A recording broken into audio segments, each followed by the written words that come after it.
I meditated for 24 hours, and here's what happened.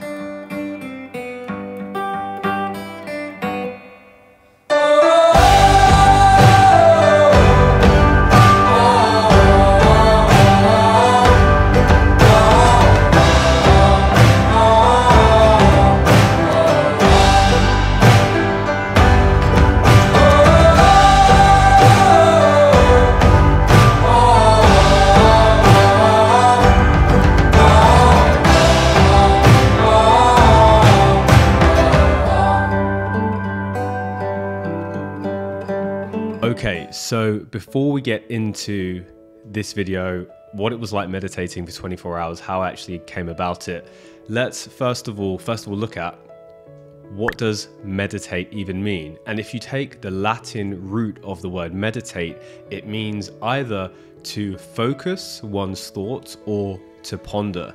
So first things first, let's actually understand what meditation means. And it's much more than just sitting in stillness with your eyes closed, doing your best to not think anything. Really, that is one form of meditation. However, what I did during this 24-hour meditation was an expansion of that. There was actual movement. There was different kinds of experiences that allowed me to remain in a meditative state for such a prolonged period of time. And really, you know, when people talk about dopamine detoxes, silent retreats, essentially this is all one and the same thing. And this is actually what I did.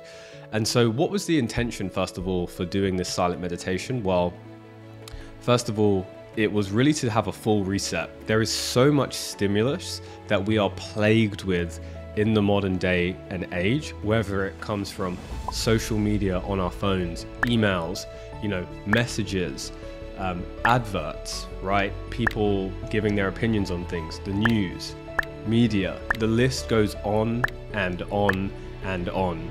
And really, we're at a point in time where it's very difficult to even get a second's worth of silence. You know, if you meditate yourself, you'll know that it can take some work in the beginning to really be able to calm and still your mind. And here's the thing, that is actually your natural state. And this is what I got to experience during my 24-hour silent period. And so this is something that I use to completely reset my mind, my body, my soul, my nervous system, and also just as an opportunity to just really be away. I went to a place called Eastbourne, which is an area sort of in like the countryside in England, right by the coast, surrounded by just beautiful cliffs, the beach. It ended up being a really nice hot day, so it was perfect for what I went there and intended to do.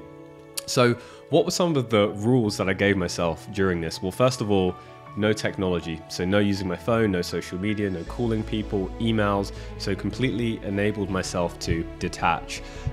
Then in terms of even consuming food and water, I really kept that as minimal as possible to maintain a state of meditation for as much of the time as possible too. I then was in complete silence, so I wouldn't interact with anybody or verbally speak. And again, this was challenging because from the moment I woke up, you know, I woke up at 6 a.m., which was really unfortunate. I was hoping to wake up later so that the day would be shorter, but my body clock, you know, wakes up at 6 a.m. And I found myself, you know, taking a little bit of extra time to meditate. And during that time, my mind was racing. It was like this fear program of, you know, what's about to happen kicked in. Songs were going around my head. All these thoughts of why I shouldn't do it came in. And it was really my mind, instead of being distracted by the external through all those things that I mentioned, it was internally making all this chatter to try and stop me and just keep me as distracted as possible. So it took some real conscious effort to do that. I also did some breath work, which is a very powerful modality to really just instantly get to embodiment, and it brings you back to your breath, which is really your part of your seat of consciousness itself, and a way to always do that. I then also did some yoga. And now notice that all of these practices, they're not necessarily just sitting in meditation. And really the purpose of this video is to expand what your understanding of meditation is. Meditation is really just the ability to have stillness in the mind and be able to focus on something. And now look, this is just a very narrow definition of meditation. There are actually thousands of different ways to meditate, but for the purpose of this, I'm really referring more to just mindfulness itself. And so I also did some yoga again to embody myself, and then I took a really long shower, and I noticed that this was really I was much more already in line with my senses. I was much more sensory aware because there was no phone or anything to distract me. I could suddenly really feel the water on my skin. I could really become more and more present. And, you know, for you, maybe you recognize that when you're in the shower, sometimes you get some of your best ideas. And it's definitely the case for me. It's because during that period of time, you're submerged in water, which can be very cleansing and healing, but also it just allows you to be in presence, right? And it allows you to just pretty much think creatively. And as I went on my trip, you know, I traveled there by train, again in complete silence. And once I got there, I noticed this happening. My mind, once it started to settle, it started to really just feel like it was going back to base zero again, because there was nothing coming in. And the thing to remember is that, you know, living in this matrix that we do, there are all of these programs that are running. If you've ever watched the film The Matrix, you'll know that essentially there are different programs that can be played, and that is how you learn Kung Fu. But in all seriousness, there was really very little external programming. And so my mind really just came back to a point where it could just be still. And it was really beautiful, to be honest. It was like complete peace and serenity. And for the first time in a long time, really, my mind was able to just experience bliss from me doing nothing. I remember just laying back on the beach under the sun, and there was just complete stillness, and there was this energy just flowing through all of my energy centers and coming out, and it was just this like everlasting state of just bliss. If you've ever meditated for, you know, maybe a prolonged period of time, you'll know what that feels like. It is really when Shakti, or, you know, universal life force energy, is flowing through you. And at that point, it really is like a limitless energy. There is really nothing else that you want to do in that moment, because anything else that I could possibly do would take away from this current moment. And that was a really powerful realization, because it made me notice that, you know, in all of the things I do, you know, for example, I run a couple of different businesses. I run a coaching company called Quantum Mind, and I work with entrepreneurs to really help them grow their empires by mastering the internal. So I have a lot of energy for that, as an example. However, this helped me to realize that, yes, I love doing all those things, but there's really no outcome attached to that anymore. I have all of the goals, yet I also know I can reach that state of what it's like when I achieve a goal and receive a high. I can reach that state on my own just by being. And how beautiful is that? Because suddenly it means anything that we're doing can just be out of choice and really not needing to have an outcome. It's like the be do have paradigm. Oftentimes we do things so that we can have, you know, we might go to a job so that we can have a certain income so that we can be happy. Whereas this completely flips that on its head, where I was just happy and blissful without needing anything else. And so even though I've studied and practiced many different types of philosophical and yogic and spiritual and all different kinds of mindset practices, actually doing this and getting outside of my comfort zone was truly powerful, because honestly, that was some fear to overcome. Like, knowing that there's no stimulus for one day for a whole 24 hours was scary. And my mind really tried to fight that. And the thing I realized that really scared me was boredom.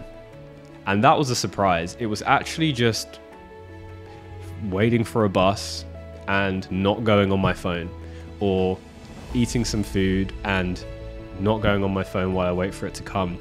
And it was constantly allowing myself to come back to my seat of self, to this awareness. And it really allowed me to understand who I actually am. Because if I ask you the question, who are you? What's the first thing that comes to your mind? Is it, my name's Tom and, I'm an entrepreneur, or I have this job? No, those aren't who you are. And really, you are so much more than that. You are an infinite intelligence, because how do you know your name's John? When you look in the mirror, who sees John? It's really your consciousness that is seeing it. And through being in this experience with really no stimuli coming in, it enabled me to get really back to my seat of self. And that was honestly just such a beautiful and a very spiritual experience in a lot of ways. So that's just a little bit of what it was like for me. And this is really what I share with everybody that I work with. Yes, we want to be striving towards the things that we love and reaching new heights, business goals, health goals, relationship goals. Absolutely. The difference here is that it doesn't need to come from fear, from lack, from scarcity, because what happens if you don't, get your business to this level? Does that make you not worthy? Does that make you, not able to attract the partner you want to attract? No. This is where things get to change, because actually you can realize through this process that you are already everything and more. And from that state, you're already living in a beautiful internal environment.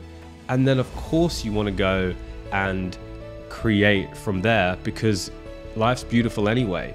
And this was one of the big fears that I had to overcome. I used to think, well, if I reach this spiritual height where I'm meditating on some mountain, what will happen to all of my goals? And the reality is that they just expand, because on a frequency level, you are raising your energetic frequency. If you look at Richard Dawkins' scale of consciousness, you can see that when you're residing in fear or apathy or shame, you're vibrating at a very low level, and everything you do from that vibration is attracting more of that. So if you're trying to attract clients to your business, but maybe they don't respond, or maybe they're not the kind of clients that you want to work with, maybe they don't resonate with you, then ask yourself the question, how are you not being the client that you want to attract?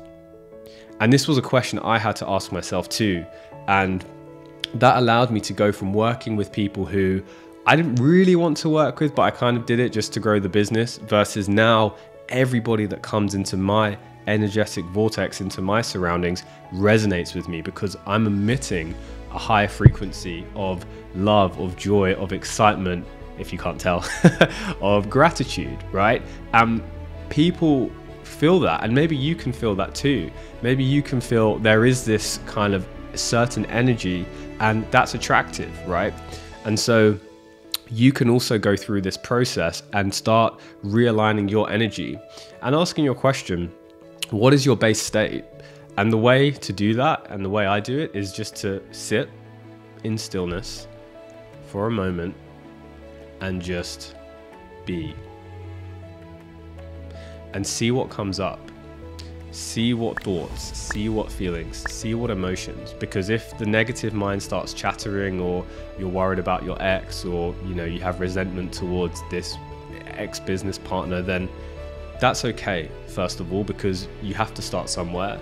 And this is also giving you an indication of how you're vibrating. And look, I didn't used to be into all of the law of attraction stuff either. However, the universe does work vibrationally. That is just scientific fact. And so by starting to recognize what your vibration is, you can start attracting more of what you want, because your internal state is equal to your external reality. How you think, how you feel, your environment around you are all creating and influencing your internal state. And oftentimes, look, those thoughts, feelings, and your environment are actually being a distraction to you. They're negatively influencing you. So first of all, by being able to come to terms with them, being able to just let go of them, you now start to rekindle your awareness and come back to yourself, which is your soul. And it's not even your soul, you are a soul from a more spiritual perspective. Then you can start to manifest and create and really become the architect of your own reality. So look, I'm going to start to wrap things up here. I really do hope this has been useful for you. If you like this kind of content, click the link in the description, because I do have some free trainings that are around all of this kind of stuff. We tend to focus more on the business community, but it will definitely still resonate even if you're not from that background. I really hope some of that stuff helps you. You can also connect with me directly. I put out content like this regularly, particularly on Instagram and YouTube. If you've got any questions or any comments, please do put them in the description. I will be replying personally over the next week or so, and I'll speak to you soon. Peace out.